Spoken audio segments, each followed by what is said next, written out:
মাছৰ আধাৰ মাছৰ পোনা মেডিচিন আৰু এই টেংকিটোৰ লগত কিছুমান সঁজুলি পাব পানী টেষ্ট কৰা মেচিন মাছ ওজন কৰা মেচিন অক্সিজেন পাইপ এইবিলাক বহুত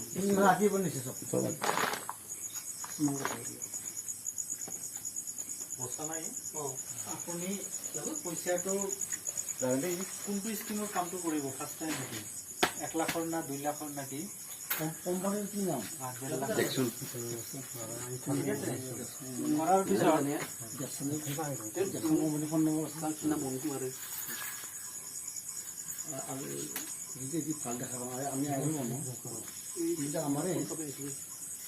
এইটো যিটো মালিকে বনাইছে সেই মালিকে এইটো খেতি উঠাৰ পিছত আৰু দুটা বনাব